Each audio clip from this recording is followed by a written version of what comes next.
निवेशरमणीयदर्शनं मन्दहासरुचिराननाम्बुजं पूजितं सुरनरोत्तमेर्मुदा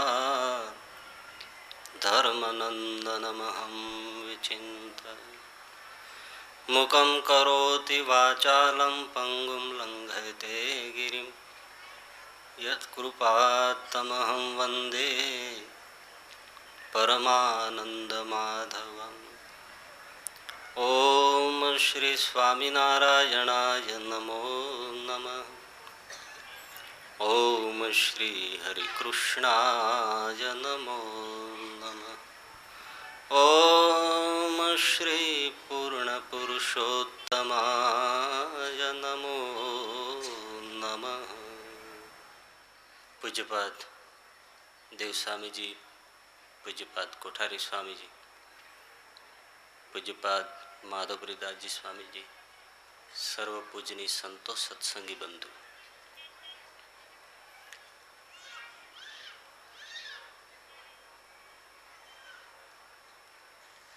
આપણે જે આ પ્રથમ પ્રકરણનો 24 અને 25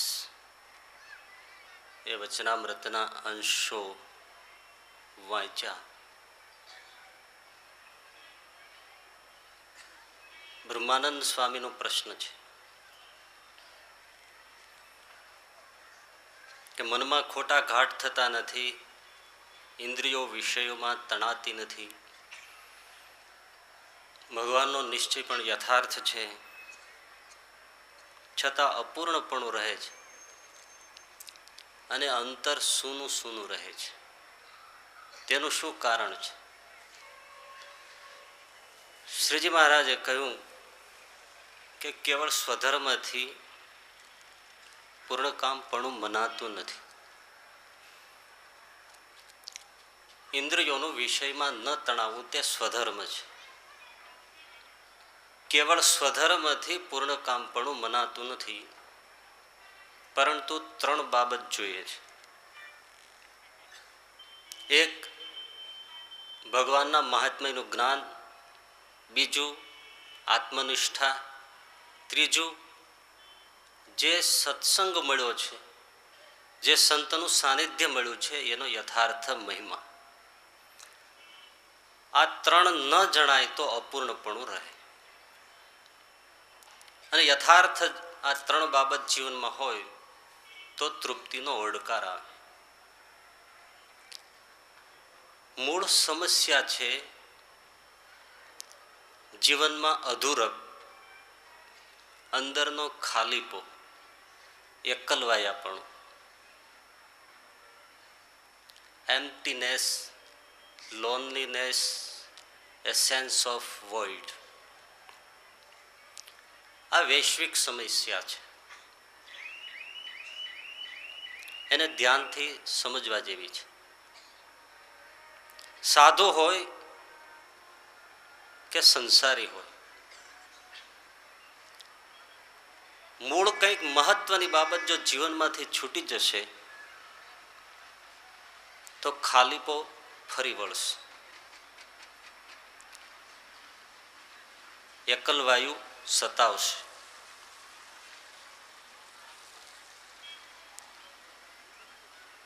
સુંદર પ્રભાતે કાશી નરેશ મહારાજ રત્ન જડિત રથમાં સવાર થઈ પોતાની નગરી બહાર ફરવા નીકળ્યા છે. નગરીની બહાર ગયા તો એક ઘટાદાર વૃક્ષની નીચે એમણે શાંત મુદ્રામાં બેઠેલા સાધુને જોયા. કાશી નરેશ આ દ્રશ્ય જોઈને થંભી ગયો. એમણે સારથીને કહ્યું, સારથી રૂકો, આ સમૃદ્ધ ભિક્ષુક કોણ છે? સમૃદ્ધ ભિક્ષુક કોણ છે? મારે એમને પ્રણામ કરવા છે.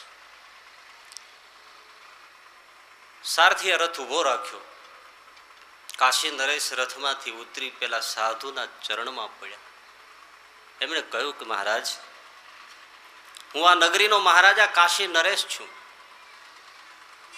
મારી પાસે અઢળક સત્તા છે, સંપત્તિ છે, ભોગ વૈભવના સાધનો છે, દાસ દાસીઓ છે, સુખની સુવિધાઓ અનંત છે.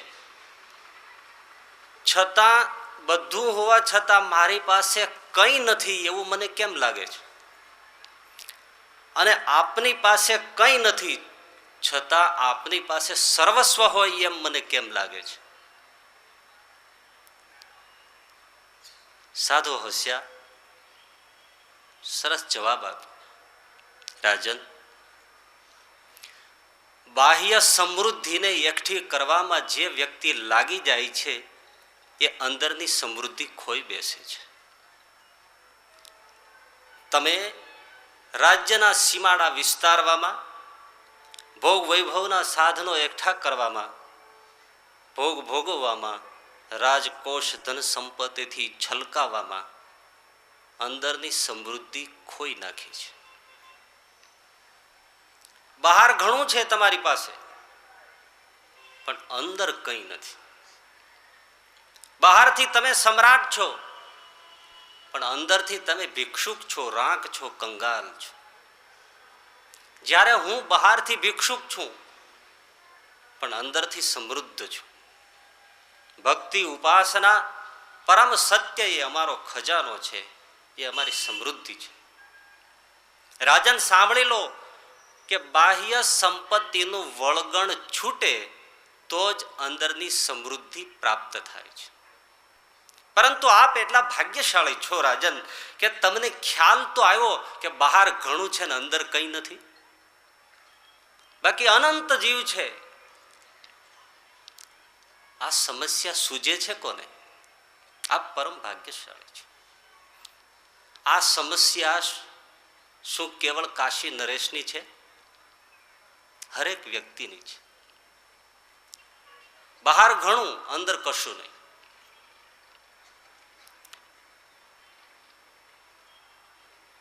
આ વચનામૃત સાંભળતા તમે તમારી જાત સાથે સરખાવતા જજો કે બહાર કેટલું છે ને અંદર કેટલું છે. આવું થાય છે કેમ? સમજો, કાચના ટુકડાને તમે સાચા હીરા માની લો અને પછી તમે એને ખરીદો તો તમારે જે ચૂકવણી કરવાની છે, પેમેન્ટ કરવાનું છે, એ નગદ રૂપિયામાં જ કરવું પડશે. ઘરમાં હીરા ખોટા આવશે અને સાચી સંપત્તિ જશે. કારણ કે ખોટાને સાચું માનીને વળગ્યા. બાહ્ય સમૃદ્ધિ ખોટી છે એમ માનીને વ્યવહાર કરે તો અંદરનું સત્ય ક્યારેય ઓછું થતું નથી. પરંતુ બહારની સમૃદ્ધિ, બહારના વૈભવો, બહારનો વિલાસ એ સંબંધો સહિત સાચું છે એમ માનીને વ્યક્તિ જ્યારે વળગે ત્યારે અંદરનું સત્ય પેમેન્ટ થઈ જાય. સમાજમાં કોઈ ખોટું કામ કર્યું હોય અને તમે સહેજ એનો પક્ષ રાખી જુઓ એટલે લોકોના મનમાંથી તમારા પ્રત્યેની સત્યનિષ્ઠા ઓછી થઈ જશે કે આમ બરાબર છે પણ એનો ભરોસો નથી. આ રીતે અંદરનું સત્ય ચૂકવાય છે. કંઈક અંદરનું ચૂકવ્યા વગર બહારની સમૃદ્ધિ ખોટી છે એ સાચી માનીને મેળવાતી જ નથી. અને આપણે આખી જિંદગી આ જ કરીએ છીએ. બહારની સમૃદ્ધિ મેળવવામાં અંદરની સમૃદ્ધિ ખોઈ નાખીએ છીએ. પછી સાધુ હોય કે સંસારી હોય. જોસેફ નામનો એક બહુ મોટો ખેડૂત, વિશાળ ફાર્મ હાઉસ હતું, અનેક ગુલામો હતા, ઘોડા, ખચ્ચર, કૂતરાઓ, બીજા પ્રાણીઓનો શોખ હતો, ખૂબ સંપત્તિ હતી.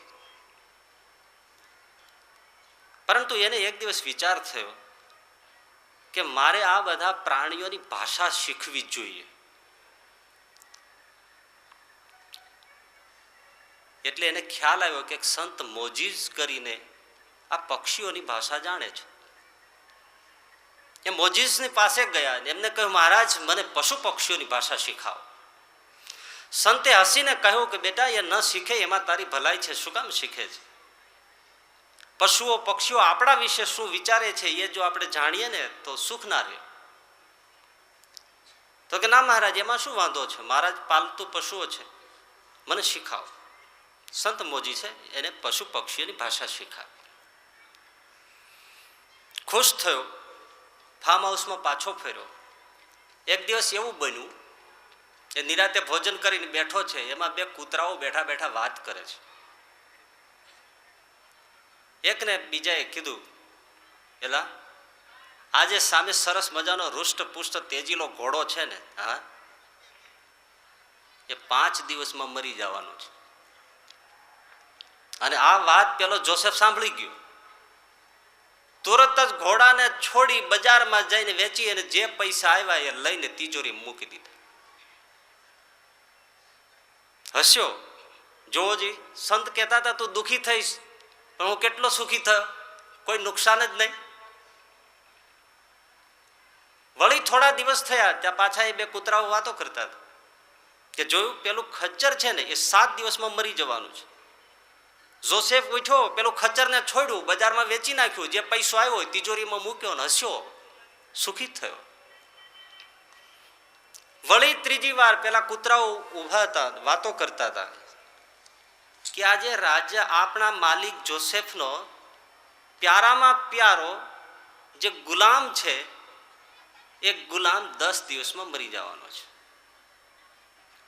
અને જોસેફે એના ગુલામને બજારમાં વેચવા ઉપાડ્યો. પેલા ગુલામે કહ્યું, મહારાજ હું તમારો અત્યંત પ્રિય સેવક છું, હવે હું કેટલા દાડા જીવીશ? તમારો પ્રેમ ક્યાં ગયો મારા ઉપર હતો? એ મને બીજા પાસે નહીં ફાવે.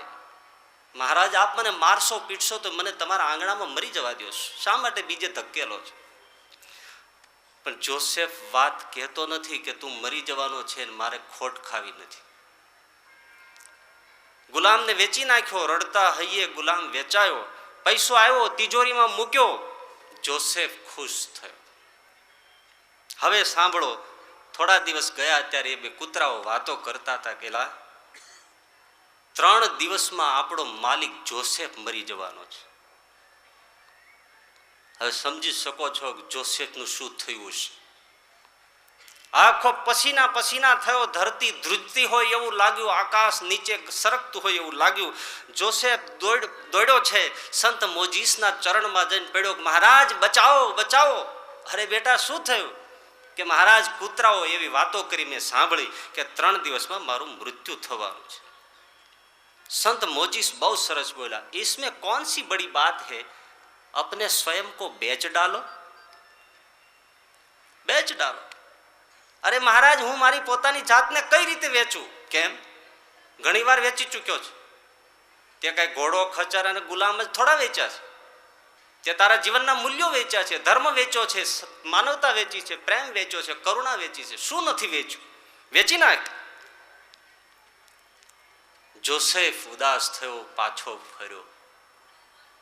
ए ज उदासीमां त्रीजे दिवसे भरी भरी तिजोरी मूकीने खाली खाली हाथे जोसेफ दुनियामांथी चाल्यो गयो.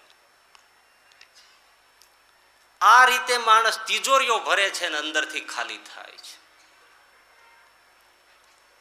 समस्या हरेकनी ए छे, रड़ता रड़ता आवे छे, फरियाद करता करता जीवन जीवे छे अने पाछो रड़ता रड़ता दुनियामांथी चाल्यो जाय छे.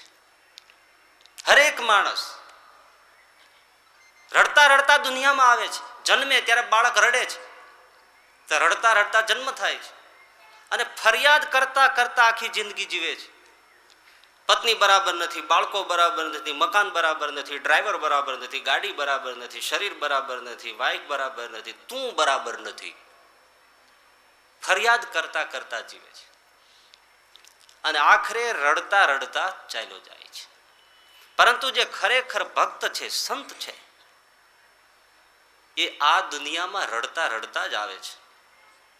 बधा बाळकोनी जेम रुदन करता करता ज आ दुनिया उपर अवतरे छे. रड़ता रड़ता आवे छे परंतु परमात्मानी यादमां जीवे छे अने हसता हसता चाल्या जाय छे. शा माटे? ए अंदरथी खाली नथी. एनो तो खजानो भरपूर भर्यो छे. जेने रड़वानुं कोने छे? के जेनी पासे संपत्ति नथी. લંડનની ભરપૂર સભામાં જોગી સ્વામીએ બહુ સરસ વાત કરી, છાતી ઉપર હાથ મૂકીને, કે ભક્તો અમે ખાલી નથી, આમાં સ્વામિનારાયણ ભરપૂર ભર્યા છે, સ્વામિનારાયણ ભરપૂર ભર્યા છે. એને કોને રોડવાનું? અઢળક સંપત્તિ જેની પાસે છે. બાકી વિશ્વના ધનપતિઓ જોઈ લ્યો. હાવર્ડ હ્યુઝ, કેટલી સંપત્તિ, કેટલી જમીન જાયદાદ, ગણી ન શકાય એટલી સંપત્તિનો માલિક હાવર્ડ હ્યુઝ. આજે હિસાબ લગાવો તો કાલ ફરીથી સરવાળો કરવો પડે, એટલું એનું સ્ટોક માર્કેટમાં રોકાણ, આ તે બધું. પરંતુ છેલ્લા દિવસોમાં એ પોતાના મકાનના કમરામાં વધેલા વાળ, વધેલા નખ, અડધા પડધા કપડાં પહેર્યા હોય ન પહેર્યા હોય, અને કાળી ચીસો પાડતો, I have nothing, I am empty, I am empty. અને એ ચીસો પાડતા પાડતા હાવર્ડ હ્યુઝ મૃત્યુ પામે. બહાર તો સંપત્તિ ઘણી છે, અંદર સંપત્તિ નથી. Onus હેમિંગ્બી quick, American film સ્ટોરીનો writer, વિશ્વ પ્રવાસી, એની પાસે પ્રોફેશનલ એક્સલન્સ છે, ખૂબ સંપત્તિ છે, સ્ત્રી પુરુષો મિત્રો છે, પરંતુ ડબલ બેરલ એટલે બે ચોટાળાની શોટગન પોતાના મોંમાં મૂકી ટ્રિગર દબાવી આ ખોપડું ઉડાડીને આત્મહત્યા કરીને મૃત્યુ પામ્યું. ભાઈ કેમ આવું થાય છે? બધું હોવા છતાં શું તકલીફ છે? મેરિલિન મનરો પાસે શું ન હતું? રૂપ હતું, યૌવન હતું, કીર્તિ હતી, પ્રસિદ્ધિ હતી, અભિનય કલા હતી, મિત્રો હતા, ચાહકો હતા. કોઈને લાગે નહીં કે આના કોઈ હૃદયના એક પણ કોરમાં ખૂણામાં ક્યાંય દુઃખ હોય, છતાં રાત્રે એવી ગોળીઓ ગળીને આત્મહત્યા કરી લીધી. એક એક ગણો ધનપતિઓ, અર્નેસ્ટ હેમિંગવે હોય, એલ્વિન પ્રેસ્ટલી હોય, થોમસ મોનાહન હોય, વિદેશીઓ હોય કે અહીંના હોય, બહારની સંપત્તિ માણસને અંદરથી ખાલી રાખે છે. અને એ ખાલીપો પીડે છે. એ જ ભયંકર પીડા છે કે અંદર કશું નથી. વિદેશોની અંદર જે અમુક ધનપતિના વિસ્તારો છે એના નામ જ પડી ગયા છે સુસાઇડ બેલ્ટ. કારણ કે ત્યાં વધુમાં વધુ આત્મહત્યાઓ થાય છે. અને ફ્રાન્સ અને જાપાનમાં તો સુસાઇડ મેન્યુઅલ બુક્સ મળે છે. ફ્રાન્સમાં તો કાયદેસર કરી દીધું છે, તમારે આત્મહત્યા કરી વાંધો નહીં, ગુજરી જાઓ. તો કેમ સુખરૂપ મરવું એના માટે તમને ગાઈડ આપતી બુક મળે છે, માર્ગદર્શન. શાંતિથી ચાલ્યા જાઓ. અમેરિકન નવલકથાકાર હેનરી મિલરે એક પુસ્તક લખ્યું છે, સમજદારને તરત લાઈટ થઈ જશે, એર કન્ડિશન નાઇટમેર, વાતાનુકૂલિત કમરાની ભૂતાવળ. એ દશા ધનપતિઓ જાણે છે. આપણે કાગબાપુ મુંબઈમાં ગયા હતા તો ઊંચી ઊંચી ઇમારતોને જોઈને કાગબાપુની પાઘડી પડી ગઈ હતી. અને ત્યારે એ ઊંચી ઇમારતો, ઊંચા બંગલાઓને કાગબાપુએ પ્રશ્ન કર્યો તો, બંગલાઓ, તમારી અંદર જીવનારાઓની દશા કેવી છે એ મને બતાવશો? ગીત તો લાંબુ છે, પણ એમ છેલ્લી કડી બહુ મજાની છે. કાગઈ છેવટ બંગલો બોલ્યો ને, કવિ આ બધું જાણવામાં નસાર, હે કવિ આ બધું સુણવામાં નહીં સાર. ઈશ્વર તું કોઈને દઈશમાં આવો બંગલાનો અવતાર, મારે તો હેમાળાને માર્ગે જાવું, એ નાનું એવું ઝૂંપડું થાવું. બોલો બોલો તમે બંગલા બોલો, અને હવે હૈયા કેરી તમે હાટડી ખોલો. સંપત્તિ બહાર છે, અંદર ભૂતાવળ છે. બિલકુલ સીધું સાદું ગણિત. તમારી પાસે 10 રૂપિયા હોય એટલે 1 એકડો ને 1 શૂન્ય હોય. 100 રૂપિયા આવે એટલે 1 એકડો ને 2 શૂન્ય થાય. 1000 રૂપિયા આવે એટલે 1 એકડો ને 3 શૂન્ય થાય. 10,000 થાય એટલે 1 એકડો 4 શૂન્ય થાય, લાખ આવે એટલે 1 એકડો 5 શૂન્ય થાય, 10 લાખ આવે એટલે 1 એકડો 6 શૂન્ય થાય. આનો ચોખ્ખો અર્થ છે સંપત્તિ વધે એમ જીવનમાં શૂન્યતા વધતી જાય છે, વધતી જાય છે, વધતી જાય છે. એમ્પ્ટીનેસ, માણસ અંદરથી ખાલી છે.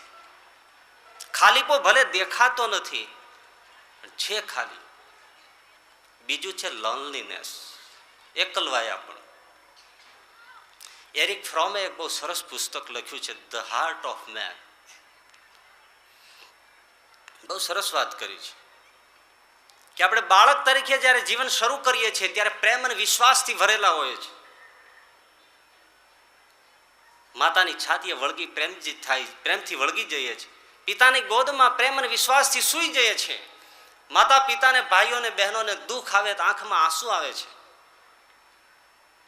દૂર થવાનું મન થતું નથી. પરંતુ જેમ જેમ જેમ જેમ બાળક મોટું થતું જાય છે એમ એને પ્રેમ અને વિશ્વાસ ઘટતા જાય છે અને કામ, ક્રોધ, લોભ, મોહની વૃત્તિઓ આવૃત થઈ જાય છે. એક વસ્તુ સ્પષ્ટ કરજો, કામ, ક્રોધ, લોભ, મોહ અને રાગ, દ્વેષથી ઘેરાયેલી કોઈ પણ વ્યક્તિ હોય, સાધુ હોય કે ગ્રહસ્થ, એ ક્યારેય કોઈને સાચો પ્રેમ આપી શકે નહીં અને સાચો પ્રેમ મેળવી શકે નહીં. સ્પષ્ટ કારણ એ છે કે પ્રેમ ઉપર આ બધી દુર્વૃત્તિઓનું આવરણ ચડી જાય છે.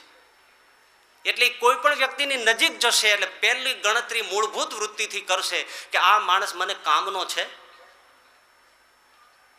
જો કામનો હોય તો સંબંધ બાંધશે, સંબંધ વિકસાવશે, જેને તમારી ભાષામાં કહે છે ને મટર પટ્ટી કરશે, સંબંધ કેળવશે. કામ પૂરું થશે, સંબંધ તોડી નાખશે. કોઈ દિવસે સાચો પ્રેમ ન આપી શકે. મોહબ્બતની લાગણી મળતી નથી અહીં. મોહબ્બત વિનાની લાગણી મળતી નથી અહીં. ફરીથી, મોહબ્બત વિનાની લાગણી મળતી નથી અહીં. અહીં તો લોકોના દિલમાં પણ દિમાગ હોય છે, ગણતરી કરીને ચાલે છે. ભલે દિલથી વાત કરતો લાગે પણ એમાં દિમાગ કામ કરતું. હું તમને સીધો પ્રશ્ન કરું, તમે પરિણ્યા તો ગણતરી કર્યા વગર પરિણ્યા છો? તમે બધું તપાસ્યું છે, ઘર કેવું છે, વ્યવહાર કેવું છે, કયા સિટીમાં રહીએ છે, ખાધે પીધે કેમ છે, બેંક બેલેન્સ કેમ છે, ગ્રીન કાર્ડ ભલે હોય કે ન હોય પણ રેશનિંગ કાર્ડ છે કે નહીં, ભૂખ્યો મારી નાખે નહીં. તો બધી ગણતરી કરીને તમે નથી. પેલા લોકો કહેતા કે આપણે લગ્ન થશે ને એટલે આપણે તો બસ અમદાવાદમાં જ રહેવું છે અને શેર બજાર ભાંગી પડ્યું, ગામડે જવું પડ્યું, ત્યાં છાણા થાપવાનો વારો આવ્યો. પછી ઓલી રોજ મેડમ તું મને કહેતા હતા હું તને અમદાવાદ લઈ જઈશ. લઈ તો જાવી હતી પણ ક્યાં રાખવી તને. મોહબ્બત વિનાની લાગણી મળતી નથી. ગણતરી વગર કોઈ પરિણામ નથી. એનો અર્થ શું છે કે સુખ સગવડતાને તમે પરણો છો, કોઈ વ્યક્તિને નથી પરણતા. તો સીધો હિસાબ છે, જ્યારે વ્યક્તિને ન પરણે તો બંને એક કેવી રીતે થાય? એટલે જિંદગીભર ગ્રહસ્થો ભેળા રહેવા છતાં હૃદયથી જોજનો દૂર હોય છે. સગવડતા ખોળે છે, પાયો ખોટો છે. પણ હજી કદાચ તમને મોહમાં અમારી વાત ગળે નહીં ઉતરે કે સ્વામીજીને ગપ્પુ ચાલાવે છે, અમે તો બધા હાર્ટલી બહુ જ એક છીએ. પણ હું તમને બહુ મજાની વાત કહું. સ્વામી સચ્ચિદાનંદજી, આપણે દંતાલી વાળા છીએ, એમણે એક પ્રયોગ કર્યો હતો. તીર્થયાત્રામાં બધા સાથે ગયેલા ને એમાં એક નદી આવી. નદીને કાંઠે સ્વામીજી રંબુજી સ્વભાવના હતા. બધાને કપલો હતા, લગભગ 12-13. એમને કીધું લાઈનસર ઊભા રહી જાઓ, આ નદીનો બહુ જ મહિમા છે, આ મનોરથ પૂર્ણ કરે એવી નદી છે. લ્યો હાથમાં જળ લ્યો, હું બધાને સંકલ્પ કરાવું છું. અને સંકલ્પ કરી અને જે મનોકામના છે હું બોલું છું અને મંત્ર બોલીને મનોકામના બોલી લઉં એટલે તમે જળ આ નદીમાં પધરાવજો એટલે તમારી મનોકામના પૂર્ણ થશે. બોલો, હું એ પ્રમાણે તમારો મનોરથ કરાવવા માગું છું, મનોકામના પૂરી, કે આવતે જન્મે પણ તમે બધા જે પતિ પત્ની છો એ ફરીને આવતે જન્મે પણ પતિ પત્ની રૂપે ભેળા થશો. 13 કપેલે પાણી ઠોકી દીધું હેઠું. ફેંકી દીધું. એ કે આ 30 વર્ષ આ ભોથું માંડ હચવાણું, આવતે જન્મે આને કેમ હાચવવો? તમને ખોટું લાગતું ઘરે ટ્રાય કરજો. હકીકત હૃદયથી એક નથી હોતા. એટલે કોઈ બહુ સરસ કીધું,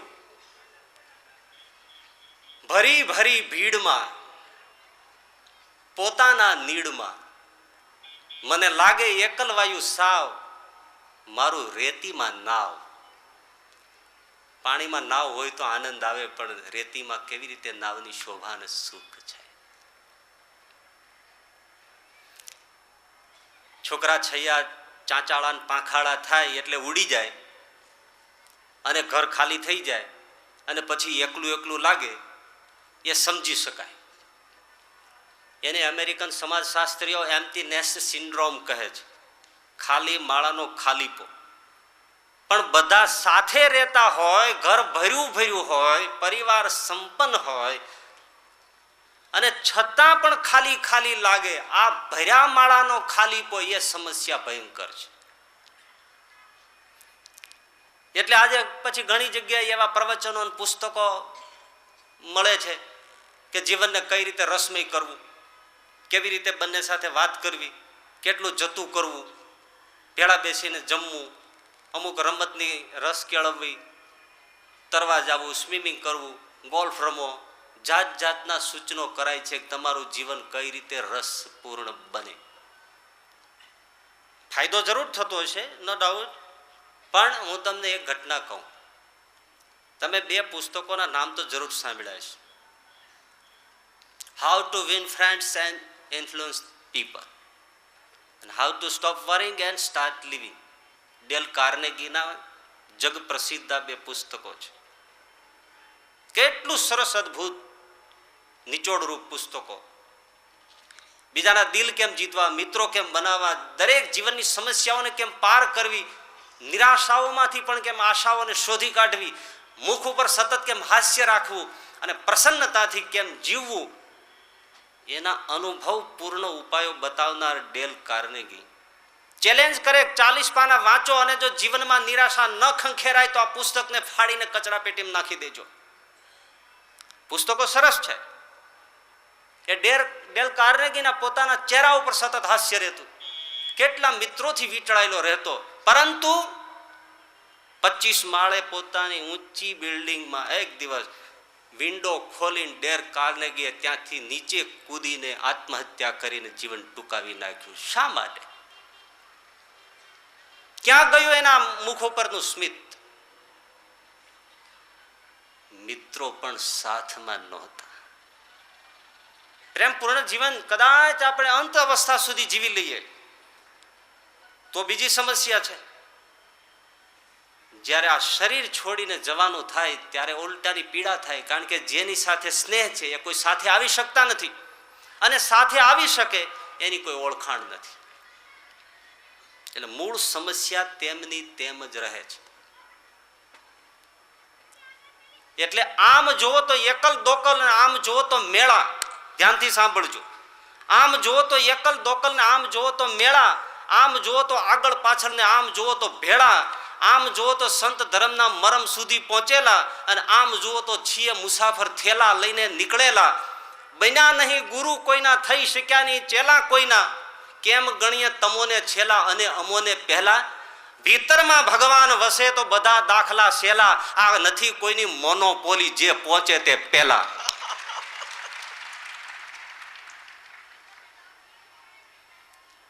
સબ જગ નિર્ધના કબીરા, સબ જગ નિર્ધના, ધનવંત નહીં કોઈ, ધનવંત સોઈ જાનીએ રામ નામ ધન હોય. જુનાગઢના નરસિંહ મહેતા પાસે શું હતું? છતાં એના જેવો કોઈ સમૃદ્ધ નહોતો. અંદરની સમૃદ્ધિ છે, એ ખોખારો જુદો હોય. અને રામ માંડલિક જુનાગઢના, એની પાસે શું બહાર બાકી હતું, છતાં જુનાગઢની બજારમાં કૂતરાની જેમ મૃત્યુ પામ્યું. મિશિગન યુનિવર્સિટીના કોન્ફરન્સમાં ડોક્ટર બેન્જામિને પ્રવચનમાં કહેલું, we have more educated people than at any time in the history, yet our humanity is deceased humanity. It is not knowledge we need. Our humanity is in need of something spiritual. અધ્યાત્મની જરૂર છે. ભગવાન જીવનમાં આવ્યા, ભક્તિ જીવનમાં આવી, એની સાથે તાર લાગ્યો તો તમામ પ્રશ્નોના સમાધાન છે. ડોલર કેટલા છે મહત્વનું નથી, હૈયામાં ડોલરિયો કેટલો છે એનું મહત્વ છે. સારું, અધ્યાત્મને માર્ગે વળ્યા. દેવ પૂજા, અર્ચન, પૂજા પાઠ બધું થાય છે, છતાં ખાલીપો રહે. આપણે બધું કરીએ છીએ. હવે પ્રશ્ન આપણો આવે છે, છતાં પણ ખાલીપો રહે. ભલે ને ભજન ભક્તિ કીર્તન યથાર્થ કરતા હોય, મહત્વનું કંઈક છૂટી જાય તો હજી પણ ખાલીપો છે. એટલે જ બ્રહ્માનંદ સ્વામીનો હવે પ્રશ્ન છે, વિચારવા જેવો છે કે મહારાજ, ઇન્દ્રિયો વિષયમાં તણાતા નથી, ખોટા ઘાટ મનમાં થતા નથી, નિશ્ચય યથાર્થ છે ભગવાનનો, અને છતાંય અંતર સૂનું રહે છે, અપૂર્ણપણું રહે છે, ઓડકાર આવતો નથી તૃપ્તનો, કૃતાર્થતાનો. હા, એવા જે વિચારનારા ભક્તો છે તુરંત વિચારશે કે હાજી ભાઈ રોજ મંદિરે જઈએ છીએ, રોજ દેવ દર્શન કરીએ છીએ, રોજ સાધુ ભેળા રહીએ છીએ, રોજ કેટલી સેવા કરીએ છીએ, છતાં એવો ઓડકાર તો નથી આવતો. મહત્વનું છૂટી જાય તો ન થાય. હા, બંનેની તૃપ્તિ અતૃપ્તિમાં ભેદ છે. પહેલો જે વર્ગ કહ્યો બિલકુલ સંસારી, કે જેને પરમાત્માની અધ્યાત્મની સાથે કોઈ લેનદેન નથી, એ ગરીબ છે.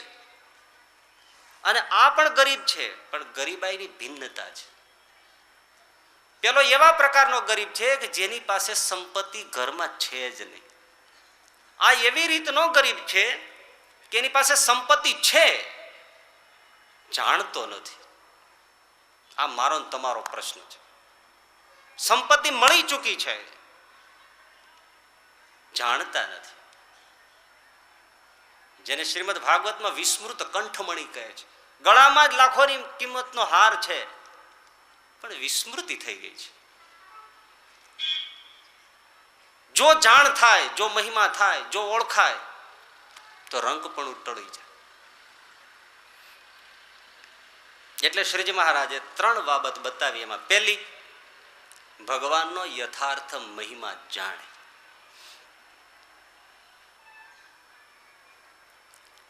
નિશ્ચય હોય છતાંય તૃપ્તિ નથી.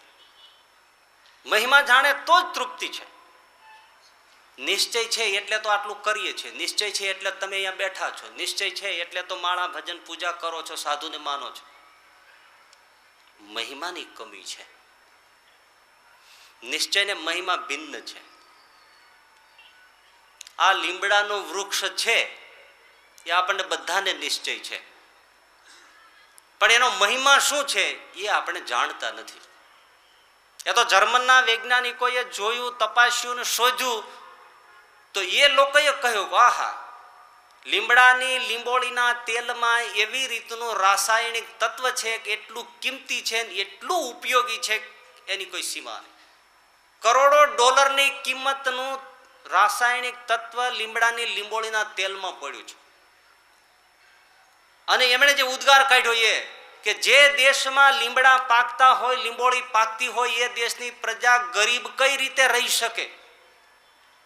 આટલું કિંમતી તત્વ એમાં છે. અલે ભલા, અમને નિશ્ચય છે, મહિમા તો તને છે. અમને ખાલી નિશ્ચય છે કે આ લીમડો છે, ગાયો ભેંસો બાંધીએ ને ઊંઘ આવે ત્યારે છાંયડે હુઈ જાય. મહિમા ક્યાં છે? એવી જ રીતે ભગવાનનો નિશ્ચય હોય પણ તાત્વિક મહિમા જાણ્યો ન હોય તો દારિદ્ર્ય ન જાય, હૈયાનું રંગપણું ન જાય. હું આમાંથી તમને કોઈને પાણીનો ગ્લાસ આપું અને કહું લ્યો પીઓ, અને તમે એક ઘૂંટ લગાવો અને પછી તમને હું એમ કહું કે તમે પીઓ છે ગંગાજળ છે. શું સ્વામીજી વાત કરો, ગંગાજળ? આ કેટલો લકી. પછી તમે બીજો ઘૂંટ પીઓ, એમાં ફેર પડે કે ન પડે? એ બીજો ઘૂંટ પીધો એમાં ફરક પડ્યો, પણ હું પછી તરત એમ કહું કે આ ઠાકોરજીને નવડાવેલું છો. અરે શું વાત કરો છો? હા હા. અને પછી જે ત્રીજો ઘૂંટ ભરાય એ વળી એથી જુદો. પણ પછી હું એમ કહું કે જોગી સ્વામીએ તમારું નામ લઈને ઠાકોરજીને નવડાવીને તમારા માટે સ્પેશિયલ મોકલ્યું છે. શું વાત કરો છો? આ હા હા. કેમ? આ મહિમા પાણીનો ગ્લાસ ભરેલો એનો એ જ દ્રષ્ટિ પલટી. એટલે મહિમાના પણ બે પ્રકાર છે. એક તાત્વિક મહિમા, બીજો ભાવનાત્મક મહિમા. ગંગાજળ છે એ તાત્વિક મહિમા છે. એ કોઈ બી ચાખે એક સરખું લાગે. હું અહીંના ડીપવેલનું પાણીનો ગ્લાસ ભરીને તમને પીવડાવું પછી એમ કહું કે આ ગંગાજળ છે તો કે ગપુ મારોમાં ખારું લાગે છે. ગંગાજળનું પોતાનું જ બંધારણ છે કે એનો ટેસ્ટ તમને બતાવી દે કે ના મીઠું છે, સરસ છે. લેબોરેટરીમાં મૂકો તો એમને તમને ચેકઅપ કરી શકો. પરંતુ જોગી સ્વામીએ મોકલાવ્યું છે, ઠાકોરજીને નવડાવ્યું છે, એ લેબોરેટરીમાં ચેક ન થાય. એ ભાવના છે. જેટલી ભાવના એટલો હૈયામાં ઉછાળ આવે. એટલે 24મું વચનામૃતના અંત ભાગમાં શ્રીજી મહારાજે ભાવનાત્મક મહિમાનો નિર્દેશ કર્યો છે અને 25ના પ્રારંભમાં તાત્વિક મહિમાનો નિર્દેશ કર્યો છે. પેલા તાત્વિક મહિમા જુઓ. તમે ઘટના જાણી છે કે મોહમ્મદ પૈગંબર સાહેબ એમને ઇસ્લામમાં સુધારા કર્યા, પ્રજા એમની વિરોધમાં પડી અને એમને મારવા માટે જ્યારે દોડ્યા, મોહમ્મદ પૈગંબર તો એક પોતાનો સાથી લઈને ચાલી નીકળ્યા હતા.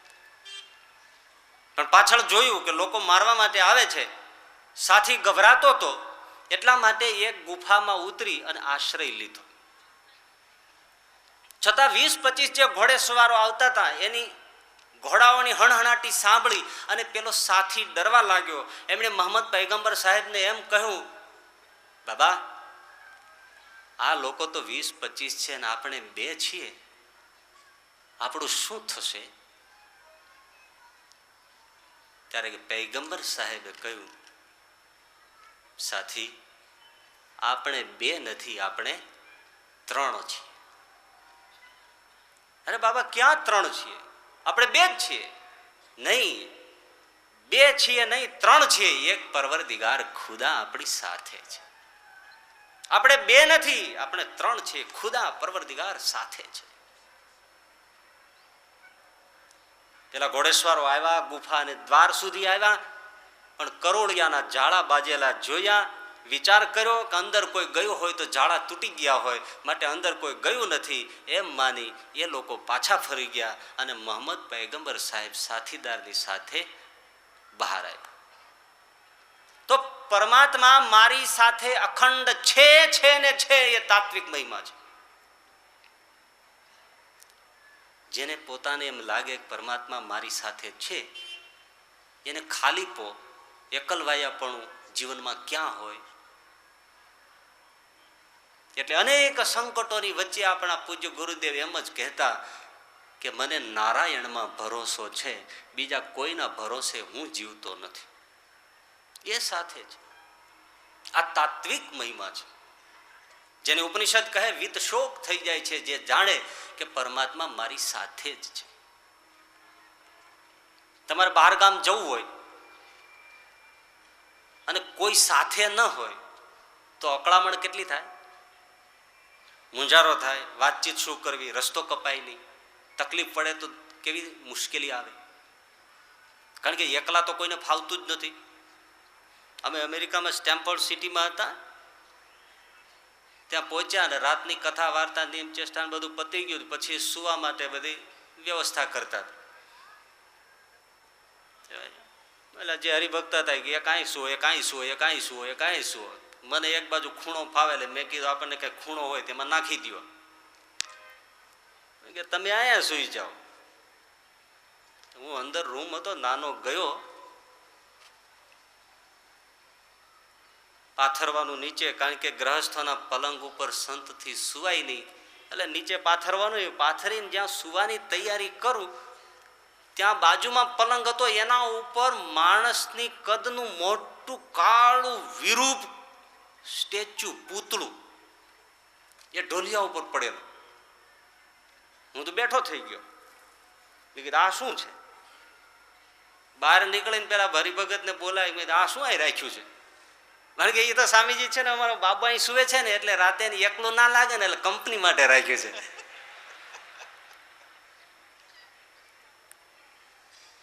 મને તો પાછું એ ભણાવીને વયા ગયા. પણ મને વિચાર આવ્યો કે અમેરિકાની ટેકનોલોજી ભયંકર હોય, રમકડામાં શું ગોઠવું હોય કાંઈ ખબર પડે નહીં. આપણે રાત્રે 1-2 વાગે પેશાબ કરવા ઉઠીએ ને પાછા અંદર આવીએ ને આમાં કાંઈક એવું એડજસ્ટમેન્ટ ટાઈમર મૂક્યું હોય ને ઊભું થઈને વેલકમ કરીને આપણે ચોંટી જાઉં. હવે સ્વીચ જડે નહીં, તને નોખું કેમ પાડવું?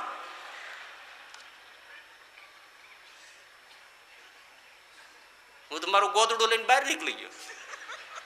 અરે શું આમાં ભાઈ આમાં નાખ્યું હોય ખબર નહીં ભાઈ. એકલા ફાવતું નથી. એટલે સમજો પ્રવાસે ગયા હોય ને એમાં કોઈ વ્યક્તિ સાથે હોય તો, એમાંય પરિચિત હોય તો, એમાંય અત્યંત નિકટનો સ્નેહી હોય તો, અને એમાં એવો સમૃદ્ધ અને એવો ભાવવાળો હોય કે તમારી દરેક પ્રકારની ખબર રાખે અને દરેક પ્રકારની સુવિધા સાચવે અને પ્રેમથી સાચવે, તો યાત્રામાં મજા કેવી આવે. એટલે સરસ મજાની ઉપનિષદ વાત લાવીને મૂકે છે. એ તાત્વિક સમજવા જેવું છે. મુંડક ઉપનિષદમાં સરસ ઋષિ બતાવે છે, દ્વા સુપર્ણા સયુજા સખાયા સમાનમ વૃક્ષમ પરિશસ્વજાત. એક વૃક્ષ ઉપર 2 પક્ષી નિવાસ કરે છે. કેવા છે? સુપર્ણા છે, સુંદર પાંખવાળા છે. સયુજા એક જ જાતિના, અને સયુગ એટલે જોડાયેલા છે, જોડલા છે. સખાયા એ બંને મિત્ર છે. પરિશસ્વ જાતે એકબીજાને વળગેલા છે. તો આ વૃક્ષો કયું ને પક્ષી કયા? આ દેહ રૂપી વૃક્ષ છે અને આત્મા અને પરમાત્મા રૂપી 2 પક્ષી છે. હૃદય રૂપી ઘોંસલામાં આત્મા અને પરમાત્મા રૂપી 2 પક્ષી નિવાસ કરીને બેઠા છે. વાત મૂળ શું છે કે જે છે એ ખાલી જાણવાની જ વાત છે. ઋષિ બતાવે છે. તો આ દેહ નગરીમાં દેહ વૃક્ષો ઉપર આત્મા ને પરમાત્મા રૂપી 2 પક્ષી છે. કેવા છે? સુપર્ણા છે, સુંદર છે. સુપર્ણા કહીને સુંદરતાનું નિરૂપણ છે. પક્ષીની સુંદરતા પાંખથી અને માણસની સુંદરતા આંખથી. તમે ગમે તેવા હેન્ડસમ હો, બરાબર બ્યુટીફુલ, આ તે બધા સરસ હોય, લાટા પાટા જેને કહેવાય, પણ હવે આંખ સેજ આમ ત્રાહી થઈ ગઈ હોય, પૂરું થઈ ગયું. આખું સેમ્પલ બદલી જાય. બોલો. સુપર્ણા છે, રૂપના રાશિ છે, સુંદર છે. સયુજા છે, એક જ બ્રહ્મ જાતિના છે, જાતિ ભિન્ન નથી. સંયુક્ત છે, જોડાયેલા છે. પરિશસ્વ જાતે સખાયો એકબીજામાં ઓતપ્રોત થયેલા મિત્રો છે, દિલોજાન મિત્રો છે, વળગેલા મિત્રો છે, આંકડા ભેડીને બેઠા છે. એવા બંને મિત્ર છે, પરમ સખા છે. ઋષિએ કેવો સંબંધ આપ્યો છે કે પરમાત્માની આપણી સાથે પરમ મૈત્રી છે. મિત્ર બનીને સતત સાથે છે, નહીતર તો ગુનેગારની સાથે પોલીસે સતત સાથે હોય. બોલો, એમાં ત્રાસ થાય, હાશ ન થાય. જ્યાં જાય ત્યાં પોલીસ હોય. ભગવાન એવી રીતે આપણી સાથે નથી, સખા બનીને સાથે છે, પરમ મિત્રની રૂપમાં સાથે છે. બધા સંબંધોમાં મિત્રનો સંબંધ શ્રેષ્ઠતમ છે. માતા પિતા, ભાઈ બહેન, દીકરા દીકરી બધાનો સંબંધ છે, પરંતુ ક્યાંક મર્યાદા નડે છે, ક્યાંક ભય નડે છે, ક્યાંક એનાથી દૂર ખસવાની વૃત્તિ થાય છે, ક્યાંક મતભેદ પડે છે, સુખ નથી આવતું પૂરેપૂરું. પણ 2 મિત્રોની વચ્ચે સંપૂર્ણ નિખાલસતા અને પૂરી સ્વતંત્રતા. જે કરવું હોય તે કરો, જે બોલવું હોય તે બોલી નાખો. એ પરમ મિત્રો છે. તો પરમાત્મા આપણની સાથે રહે છે, છતાં સંપૂર્ણ સ્વતંત્રતા, સંપૂર્ણ નિખાલસતા. આવો આપણો પરમ સખા સાથે છે ખરા અર્થમાં. આ માનવ જીવનમાં સાચો અને સુદ્રઢ મિત્ર મળવો ને બહુ મોટું સૌભાગ્ય છે. એકાદ પણ સાચો મિત્ર મળવો. છતાંય કદાચ કોઈને ન મળે અને કદાચ કોઈને મળી જાય, છતાંય એવા દાખલા બને છે કે મિત્ર જ દુશ્મન બને છે. ગ્રીસના સમ્રાટ જુલિયસ સીઝરનો પરમ સ્નેહી મિત્ર બ્રુટસ, શું થયું ભાઈ આખરે? એ જ બ્રુટસે પોતાના સ્નેહી મિત્ર સમ્રાટ સીઝરના પીઠમાં તીક્ષ્ણ ખંજર ઉગામ્યું. જેવું ખોંચવા ગયો ત્યારે છેલ્લા શબ્દો મરતા મરતા સીઝરના મુખમાં એ નીકળ્યા, બ્રુટસ, યુ ટુ, તું મિત્ર થઈને. તો મિત્ર હતો, એણે જ હત્યા કરી નાખી સીઝરની. દ્રુપદ અને દ્રોણ પરમ મિત્રો હતા, સખા હતા. કહ્યું તું કે હું જ્યારે સમ્રાટ થઈશ ત્યારે તને અડધું રાજ્ય આપીશ. દ્રુપદ મહારાજા રાજાધિરાજ થયા અને દ્રુપદને ઘેર છોકરાઓ દૂધ વગર ટળવળતા હતા. ત્યારે એક ગાયનું દાન માગવા માટે દ્રોણ દ્રુપદની નગરીમાં આવ્યા. ત્યારે ચિથરે હાલ દ્રોણને ધક્કા મારીને કાઢી મૂક્યા છે. આવા ભિખારીની સાથે મારે મૈત્રી કેવી? મિત્ર મળે નહીં, અને મળે તોય બહુ ભરોસો નહીં. આજે જુઓ ને, કે છે ને લોકો કે ભાઈ ઘરેણા મૂકવાના ઠેકાણા છે, બેંકમાં લોકરો છે, પરંતુ વાત મૂકવાના ઠેકાણા નથી. તમે કોને કહી શકો? કઠણ છે. આપણે બધા બેઠા છીએ, પણ આમાંથી વિશ્વાસ કેટલાનો આવે કે તમે કાલ સત્સંગી આવા નવા રહેશો? ઘણા ગોટલી માજન જેવા હોય, આજ અહીં માથું કાઢે ને કાલ બીજે કાઢે. વિશ્વાસ ક્યાં છે એકબીજા? ગુરુ મહારાજન, સાધુ મહારાજન, પરમ સ્વામીજીઓ, એવું બધું કહીએ છીએ, પગના તળિયા આંગળીઓ ભરાઈ ભરાઈને કાઢી નાખીએ છીએ. વિશ્વાસ સંપાદન ક્યાં છે?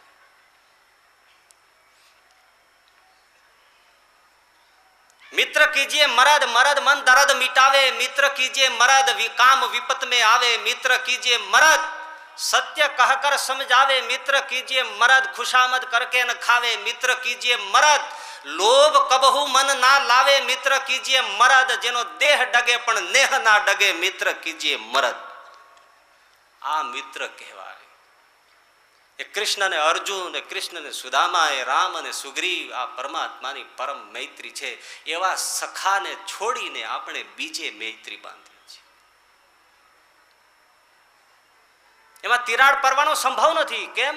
પરિશસ્વ જાતે સખાયો, જગ્યા જ નથી છૂટા પડે એવી. સુપર્ણા સયુજા, જોડાયેલા છે, સુપર્ણા છે. સુપર્ણાનો એક બીજો અર્થ સરસ છે. સુપર્ણા દ્રઢ પાંખો વાળા, મજબૂત પાંખો વાળા છે. એટલા માટે બસ ઉડ્યા જ કરે છે, કલ્પોથી ઉડ્યા જ કરે છે. એક દેહરૂપી વૃક્ષ પડી જાય એટલે તરત બીજા દેહરૂપી વૃક્ષ ઉપર જઈને બેસી જાય. થાકતા નથી યુગોથી. ભલા આપણે તો ન થાકીએ, કારણ કે આપણે પૂર્વ કર્મના ભોગ માટે એક પછી એક વૃક્ષ દેહરૂપી બદલવાના હોય, પણ પરમ કૃપાળુ પરમાત્મા એવો પરમ સખા છે કે આપણી પાછળ પાછળ એ પણ થાકતો નથી. જ્યાં જઈએ ત્યાં આવીને સાથે જ બેસે છે. અને હલકામાં હલકો દેહ આવે, ગટરમાં ભયંકર ગંદકીમાં પડેલા કીટ જેવા થઈએ તો ત્યાં પણ પરમાત્મા આપણી સાથે મૈત્રી નિભાવવા આવે છે. જરાય જુદા પડતા નથી. અનાદિથી સાથે છે, આજકાલના નથી. અનાદિથી આપણી મૈત્રી નિભાવે છે.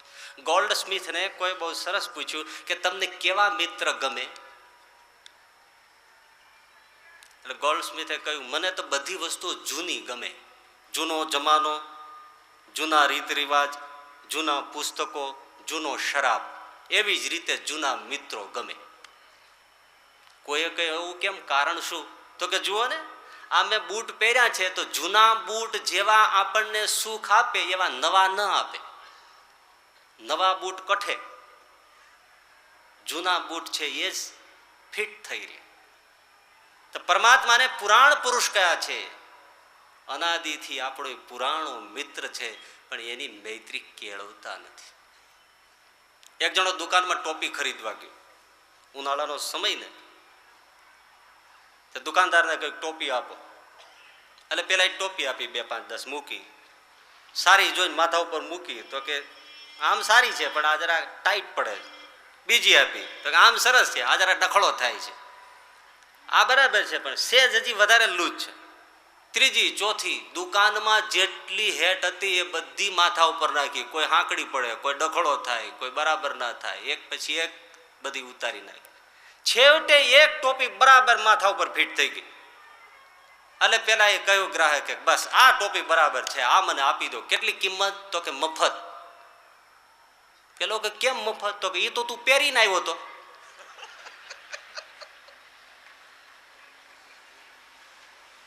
પરમાત્મા આપણી સાથે પહેલેથી પહેરાયેલા છે, જોડાયેલા છે. એ જેવા ફીટ આવશે એવો બીજો કોઈ ફીટ નહીં આવે.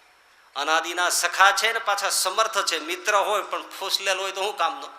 સમર્થ છે, કરતા કરતા અન્યથા કરતા છે. દ્રૌપદીને જ્યારે ભીડ પડી, હા કૃષ્ણ દ્વારિકા વાસીન ક્વાસી યાદવ નંદન, ત્યાં તો હસ્તિનાપુરના રાજમહેલમાં ગિરધારી પહોંચ્યા અને દ્રૌપદીને માટે નવીન સાડીઓનો ઢગલો કરી દીધો. અન્યથા કરતા છે. તો સમર્થ સખા સાથે છે. આવા અનાદિ પરમાત્મા મિત્ર રૂપમાં સાથે છે, સમર્થ રૂપમાં સાથે છે. એવું જેને જ્ઞાન થાય છે, મહિમા સમજાય છે, એના જીવનમાં પછી ક્યારેય એકલવાયાપણું ને ખાલીપો રહેતો નથી. આ તાત્વિક મહિમા છે. બીજો છે એ ભાવનાત્મક મહિમા છે. ભાવનાત્મક મહિમા શું છે? એ ભક્તિભાવ છે. એ તાત્વિક મહિમા છે, જ્ઞાન માર્ગ છે. ભાવનાત્મક મહિમા એ ભક્તિ માર્ગ છે. જેની ભક્તિ કરો છો, ધ્યાનથી સાંભળજો, જેની ભક્તિ કરો છો, જેની ઉપાસના કરો છો, જેનું નામ લ્યો છો, જેના નામનો જપ કરો છો, જે સંતોનું સમાગમ છે, જેનું સાનિધ્ય છે, એનો જેટલો મહિમા સમજો એ ભાવનાત્મક મહિમા છે, જે નજર સામે છે. ભાવનાત્મક મહિમા જોડો તો જોડાય, તોડો તો તોડાય.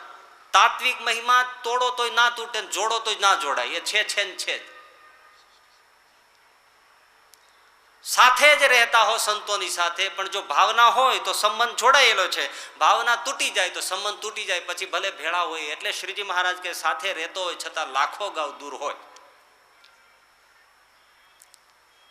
નર્મદાના તટ ઉપર શ્રીજી મહારાજ સ્નાન કરીને બેઠા. એટલે મુક્તાનંદ સ્વામી હાથ જોડ્યા, મહારાજ જરા ટીમણ કરો ને. ટીમણ એટલે ભોજન. એટલે શ્રીજી મહારાજે કહ્યું કે સ્વામી અમારે વાત કરવી છે, ભોજન પછી કરશું. મુક્તાનંદ સ્વામી કે સારું મહારાજ, તો તમે વાત કરો. શ્રીજી મહારાજે વાત કરી. જુઓ સ્વામી, 50 કરોડ જોજન પૃથ્વી છે, એનાથી 10 ગણું જળ છે, એનાથી 10 ગણું તેજ છે, એનાથી 10 ગણો વાયુ છે, એનાથી 10 ગણો આકાશ છે, એનાથી 10 ગણો અહંકાર છે, એનાથી 10 ગણું મહત્તત્વ છે, એનાથી 10 ગણા પ્રધાન પુરુષ છે, એનાથી અનંત ગણી પ્રકૃતિ પુરુષ છે, અને એનાથી અનંત ગણું અક્ષરધામ છે. એ અક્ષરધામમાં અનંત કોટી મુક્તો છે. એને સાક્ષાત પુરુષોત્તમ નારાયણનો સંબંધ છે, બીજા કોઈને નથી. ત્યારે મુક્તાનંદ સ્વામી કહે છે, મહારાજ અહીંયા કોઈને સાક્ષાત પુરુષોત્તમનો સંબંધ હોય તો? મહારાજ કે બસ બસ બસ બસ સ્વામી, એટલું જ સમજવાનું છે કે તમને સાક્ષાત પુરુષોત્તમનો સંબંધ છે. એટલે નિષ્કુળાનંદ સ્વામી કહે છે, નહીં તો તમે નચિંત રહેજો, કરવું તમારે કાંઈ નથી. જે મળ્યા છે તમને તે પાર છે અક્ષરથી. જે કોઈ સ્વામી નારાયણ કે રે, તેને માથે નથી કેનો ભય રે. માટે રહેવું નિર્ભય નિશંકરે, મળે મહારાજે ન રહેવું રંકરે.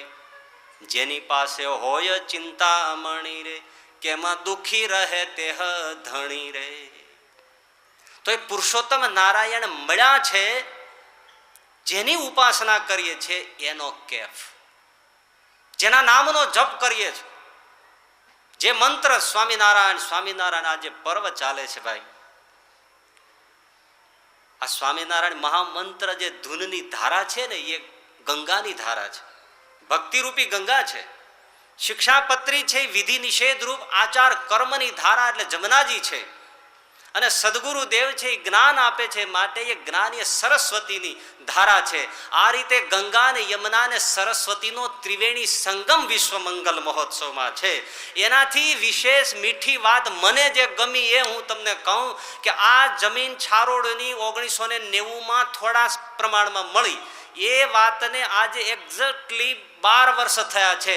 અને ત્રિવેણીમાં 12 વર્ષે મહાકુંભ મેળો યોજાય, એમાં મહાકુંભ મેળો યોજાયો છે.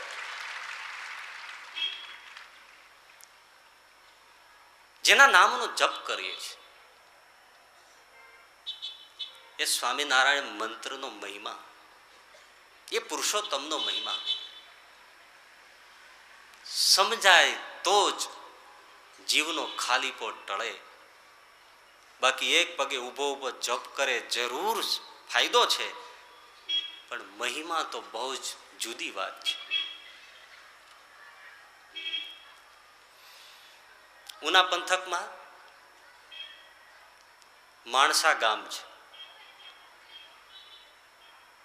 માણસામાં મામૈયો વરુ થયા. એમને 2 દીકરા, મોટો દીકરો સીધી વરુ, નાનો દીકરો વાલેરો વરુ.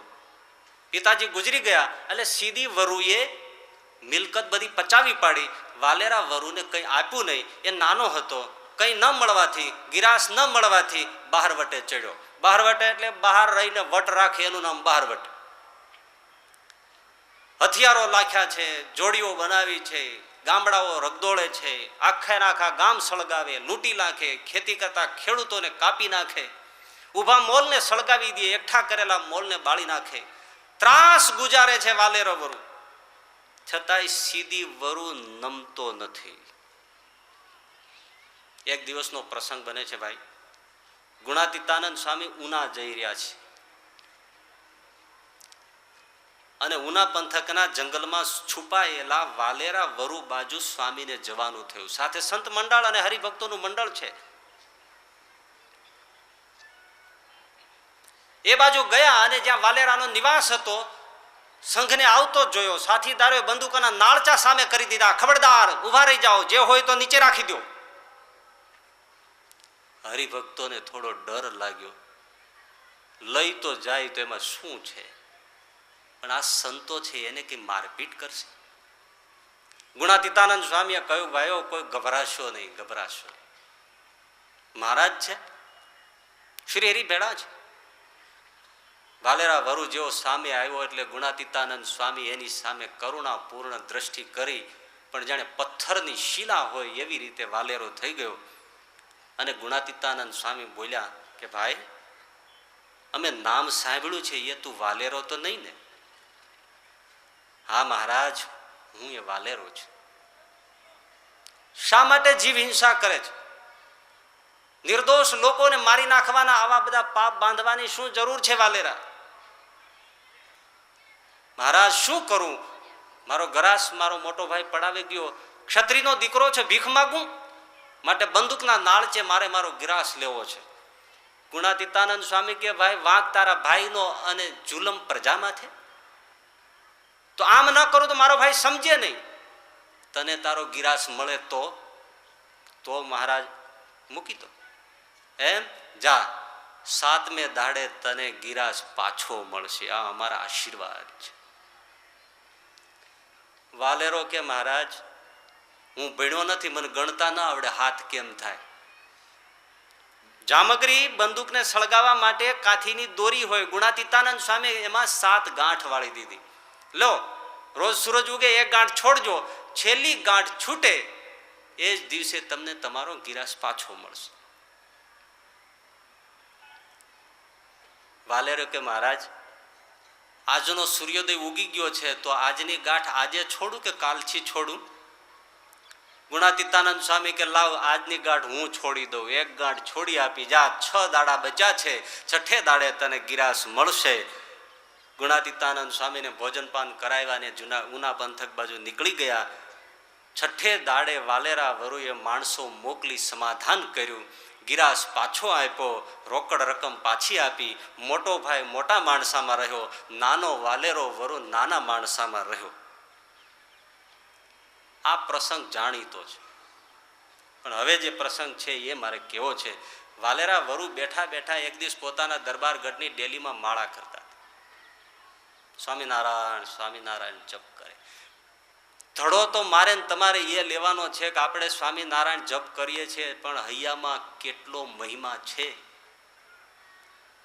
અને મહિમા ન સમજાય તો રાગપણું ક્યાંથી જાય. આપણે એમાં મહિમા માન્યો છે અને મોટાઈ માની છે. કેટલા લોકો અમને માને છે, કેટલા લોકો અમારા પગમાં પડે છે, એમાં પત્તો ન લાગે. દરબારગઢની ડેલીમાં માળા કરે. એમાં એમના ગામનો ખેડૂત નથુ પટેલ બળદગાડું લઈને નીકળ્યો અને બળદગાડામાં એની ઘરવાળી. એટલે વાલારા વરુએ માળા ફેરવતા ફેરવતા પૂછ્યું, એલા નથુ કઈ બાજુ?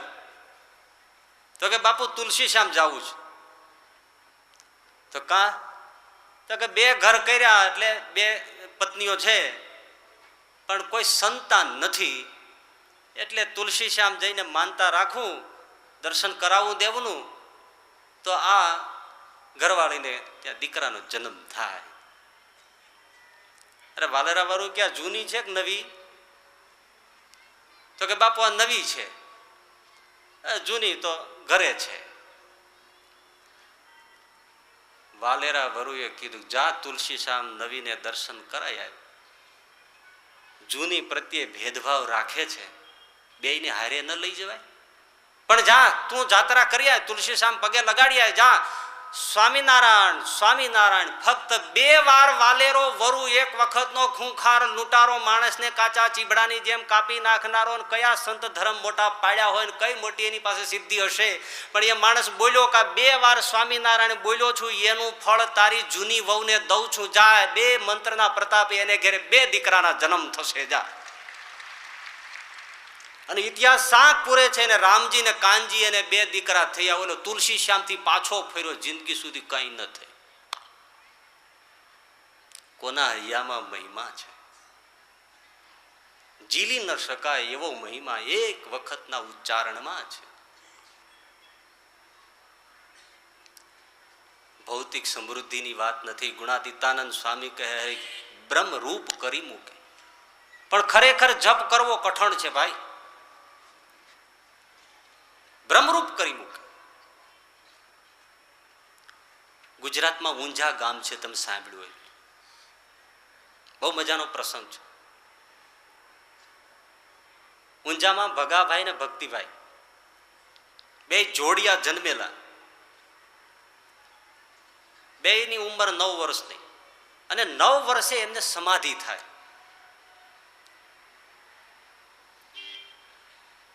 કોઈ ધૂન કરે અને સમાધિ થઈ જાય, અને અક્ષરધામમાં મહારાજનું સુખ લે. અમદાવાદ હરિજયંતીનો ઉત્સવ, અને ગાદી ઉપર વાસુદેવ પ્રસાદજી મહારાજ બિરાજે. હરિજયંતીના રામનવમીના સમયે આ ભગાભાઈ ને ભક્તિભાઈ ઊંઝાથી 2 ભાઈઓ એમના પરિવાર લઈને આવ્યા. 9 વર્ષના છોકરડા, નિર્દોષ. મહારાજશ્રીને કોઈ વાત કરી કે આ છોકરાઓને સમાધિ થાય છે, મહારાજ ધૂન કરો ને સમાધિ થઈ જાય છે. અને મહારાજ પાસેથી મેસેજ લાવે છે. એ અમદાવાદના સભા મંડપમાં આચાર્ય મહારાજશ્રીએ 2 છોકરાને સામે બેસાડ્યા અને એમને કહ્યું, દીકરાઓ અમે ધૂન કરીએ તો તમને સમાધિ થશે? તો કે અમને મહારાજનું સુખ આવે છે. કાલી કાલી ભાષામાં બોલ્યા. સારું, ભક્તોને કહ્યું બધા ધૂન કરો. ધૂન કરીને 2 છોકરાને ત્યાં સમાધિ થઈ. ગયા સડસડાટ મહારાજના અક્ષરધામમાં અક્ષરાધીશનું દર્શન થયું. મહારાજે પૂછ્યું, કેમ આવ્યા? મહારાજ, આ રીતનું છે, રામનવમીનો સમયો ભરાયો છે, સેંકડો હરિભક્તો અને સંતો આવ્યા છે, તો ખરાઈ કરવા માટે અમને અહીંયા મોકલ્યા છે.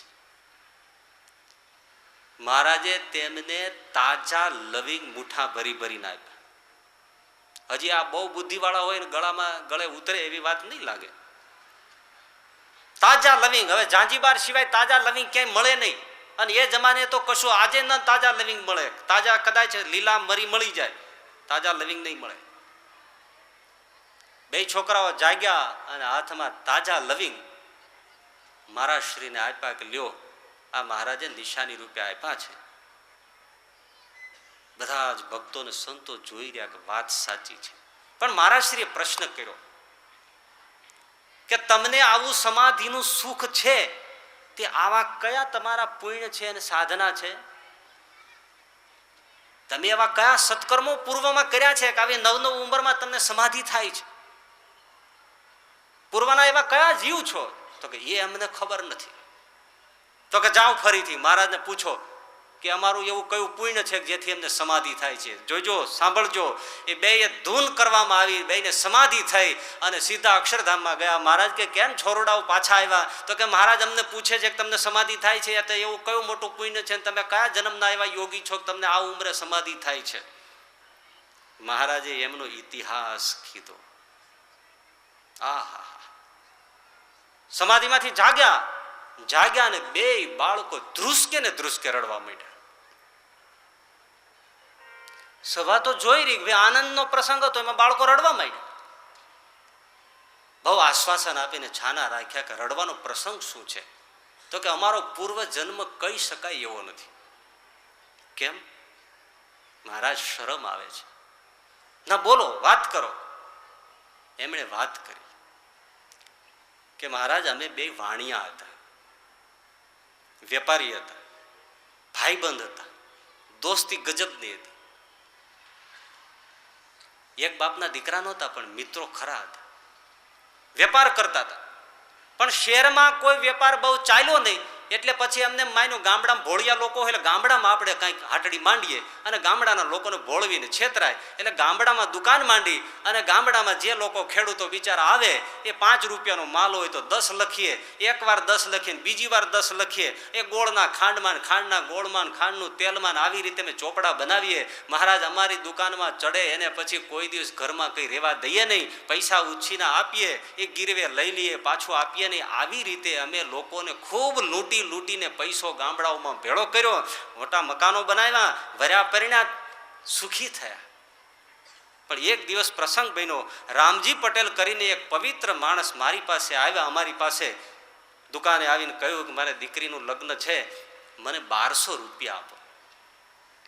રામણે કહ્યું કે 1200 રૂપિયા તમને કેમ આપવા? ભાઈ તમે કઈ ઘરેણું કે કંઈક મૂકો તો 1200 રૂપિયા આપીએ. આમણે કહ્યું ભાઈ દીકરીનું લગ્ન છે, ઘરેણું એને પહેરાવવું તો પડે, એટલે એના ઉપર તો તમે માગો એમ કેમ ચાલે?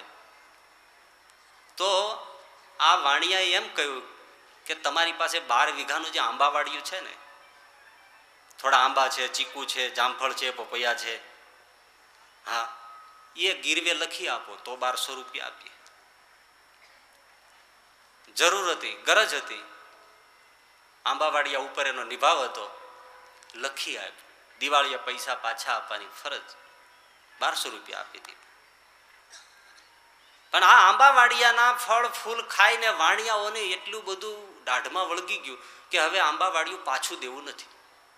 અને એ આંબાવાડિયામાં પાછો એક 12માસી આંબો હતો, 12 મહિના કેરી આપે, શિયાળો, ઉનાળો, ચોમાસું.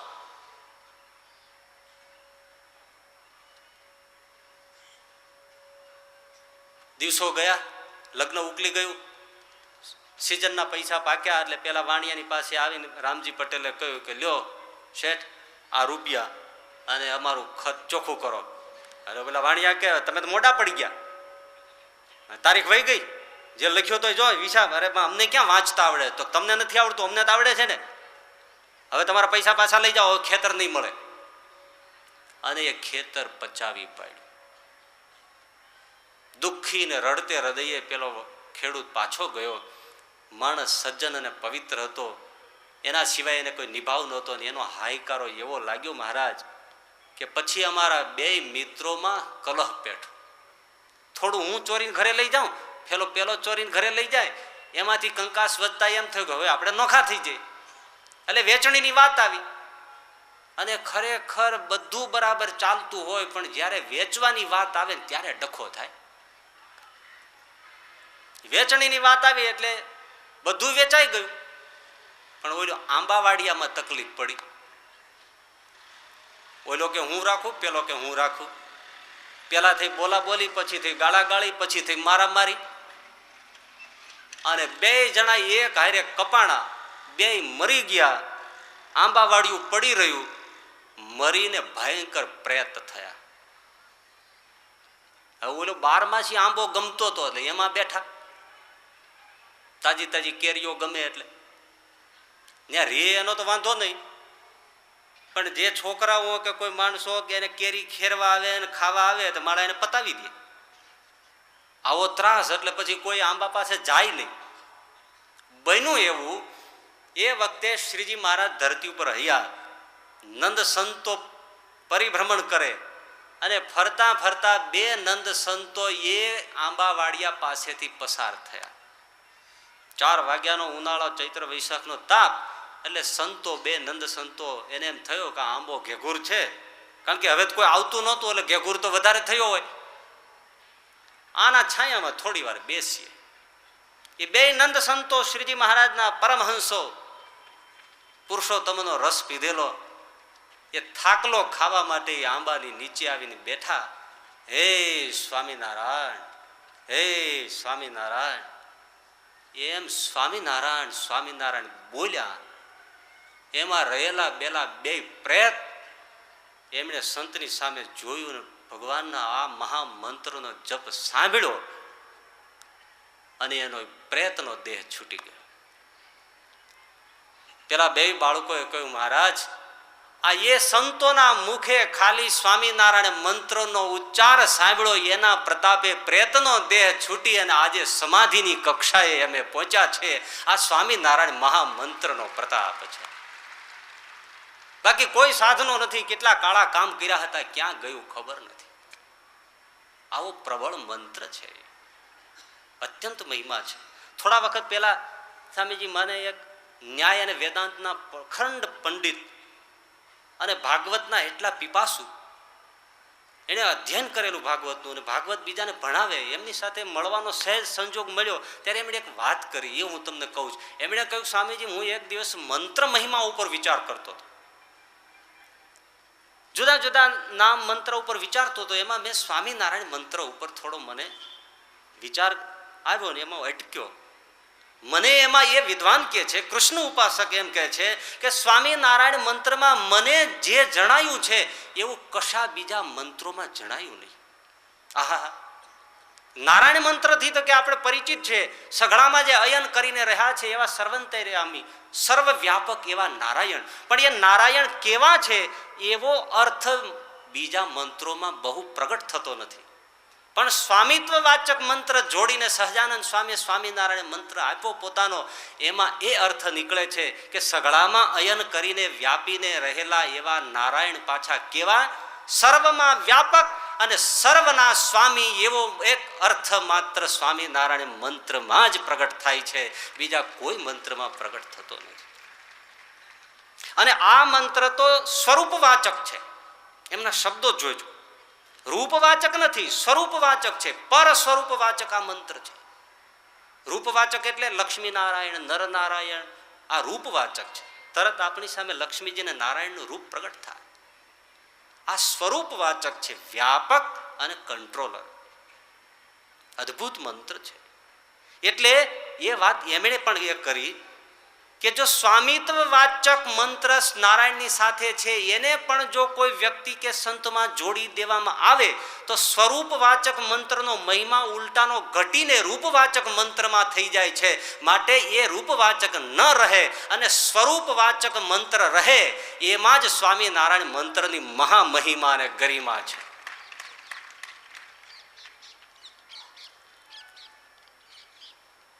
ષડક્ષરો છે મંત્ર મહાસમર્થ. આ 6 અક્ષરનો મંત્ર મહાપ્રબળ છે. એટલે શ્રીજી મહારાજે કહ્યું છે કે આ સમયે જેને સત્સંગનો પ્રતીતિ આવી છે એના પુણ્યનો પાર નથી. અરે પશુનું પણ કલ્યાણ થાય છે તો બીજાની શું વાત કરવી. એવો આ પ્રબળ મંત્ર છે, એવો આ પ્રબળ સત્સંગ છે. આ ગુંદાસરા ગામની અંદર મૂળજી ભગતે પોતાની ખેતીમાં કામ કરતા બળદને માંદગી આવી વિચાર થયો કે અમે દશાંશ વિશાંશ આપીએ, બધામાં આ બળદનો પણ ભાગ છે, બિચારો આ પીડાય. એમની પાસે બેસીને એમના સ્વામિનારાયણ મંત્રનો જાપ કરી કરી રાતના 2:30 વાગે શ્રીજી મહારાજ એમને આવીને તેડી ગયા. એવો આ સત્સંગનો પ્રતાપ છે. એ સત્સંગ મને તમને મળ્યો છે. મારા જનને અંતકાળે જરૂર મારે આવું, બિરુદ મારું બદલે નહીં. સર્વે જનને જણાવવું, તમે બધાને જણાવજો કે ગમે તેવો હાડ હાડ કળયુગ હશે છતાંય મારું આ બિરુદ ક્યારેય પલટાશે નહીં. હું જરૂર તેડવા આવીશ, સ્વયં તેડવા આવીશ.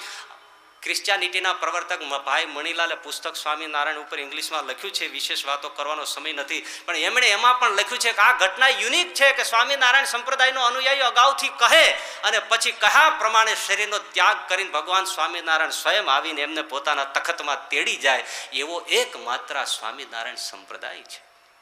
ગુણાતીતાનંદ સ્વામીએ કહ્યું કે ભલા સાંભળજો, આજ કંઠી બાંધે કાલ દેહ પડે તો અક્ષરધામનો અધિકાર થઈ જાય. એવો આ સત્સંગનો પ્રતાપ છે, એવો આ મહારાજે સત્સંગ સ્થાપ્યો છે.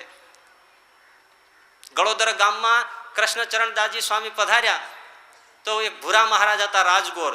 એમણે આવીને કીધું કે સ્વામી, મારો બાપો કોઈ દિવસ સત્સંગમાં માનતો નથી, કોઈ ભગવાનમાં માનતો નથી, કોઈ મંદિરે જતો નથી, તેનું કલ્યાણ થાય એવું જ કંઈક કરો, ક્યાંય આવે નહીં. ગમે તેમ તોય મારો બાપ છે. કૃષ્ણચરણદાસ સ્વામી કે હાલો તમારા બાપનું કલ્યાણ કરી. જોજો સત્સંગનો અને સંતનો પ્રતાપ. કૃષ્ણચરણદાસ સ્વામી એમને ઘરે ગયા, ભૂરા મહારાજના બાપાને બેસાડીને વાત કરી, ભાઈ મનુષ્યનો દેહ છે, ભજન કરો, સત્સંગી થાવ. થોડી વાતો કરી, ગમ્યું, લ્યો કંઠી પહેરો. કંઠી પહેરાવી, વર્તમાન ધરાવ્યા. કૃષ્ણચરણદાસ સ્વામી શું બોલ્યા કાન ખોલીને સાંભળજો. બાબા, આજે 1 વાગે કંઠી પહેરાવું છું, આવતીકાલે 1 વાગે સાક્ષાત ભગવાન સ્વામિનારાયણ આવીને તમને તેડી જશે, માટે તૈયાર રહેજો, ભજન કરો.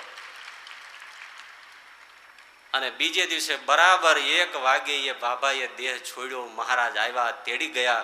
એમના દીકરા એટલે જે ભૂરા મહારાજ દોડતા મંદિરે આવ્યા અને સ્વામીના પગમાં પડીને કે સ્વામી, મારે તમને એક વાત કેવી છે. શું?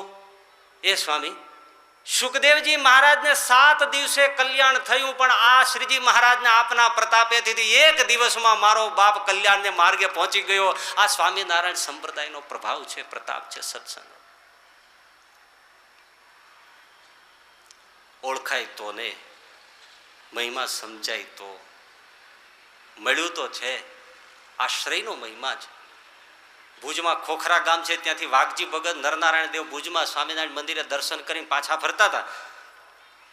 બળદગાડું લઈને આવતા હતા, રસ્તામાં કોઈને આડો પડી ગયેલો જોયો.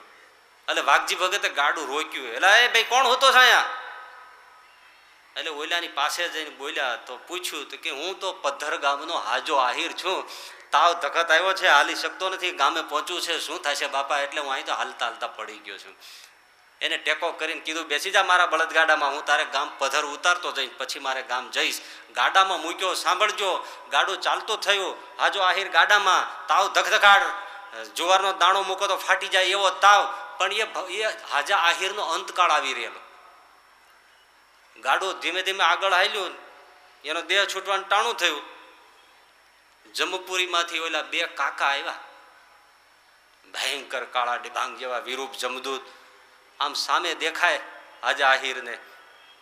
પેલા જમદૂત વાત કરે કે માળા કે આને લેવો તો છે, પણ સત્સંગીના ગાડામાં બેઠો છે, તે લેવાય કેમ? તે બીજો કે હવે ખમીએ, ગાડામાંથી ઉતરે એટલે ટપ દઈને ઉપાડી લઈ. આ હાજો સાંભળી ગયો. એટલે હાજાએ કીધું, ભગત, હા એ ભાઈ સાહેબ મને આમાંથી ઉતારતા નહીં હો. તો કે કાં? મને લેવા જમદૂત આવ્યા છે, મારા પાપનો પાર નથી. એ એમ કે છે ગાડામાંથી ઉતરે એટલે ટપ દઈને ઉતારી નાખું. તો વાઘજી ભગત કે તે ગાડામાં ક્યાં સુધી હૂતો રહીશ તું? અરે ભગત, પણ શું કરું? એક ઉપાય છે, મારી પાસે કંઠી છે, હું તને પહેરાવી દઉં તો આ કાળ આંટા મારે. અરે ભગત, મને તો ભગવાનને શરણે લઈ લો ને કંઠી પહેરાવી દો, મોત ભાળી જાય પછી હું ન થાય ભાઈ. એ પધર ગામ આવ્યું. ગાડામાંથી ઉતારતા પહેલા જોજો, ગામડાનો એક સામાન્ય હરિભક્ત, એવે વાઘજી ભગતે ખિસ્સામાંથી કંઠી કાઢી હાજાને ગળામાં પહેરાવી હાજાને કીધું ગળામાં કંઠી રાખજે, કાલ પાછો તને આવીશ અને તારો ઉદ્ધાર કરીશ.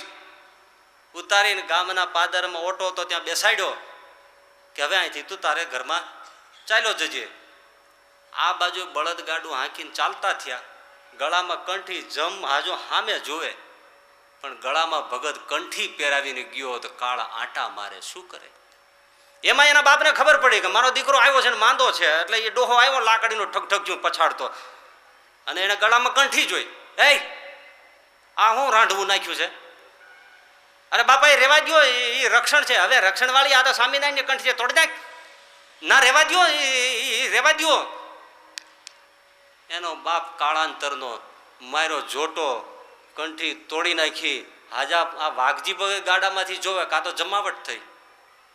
એ કંઠી જેવી તોડી, કાળી ચીસ નાખીને હાજો ત્યાં ત્યાં મોતને શરણ થયો.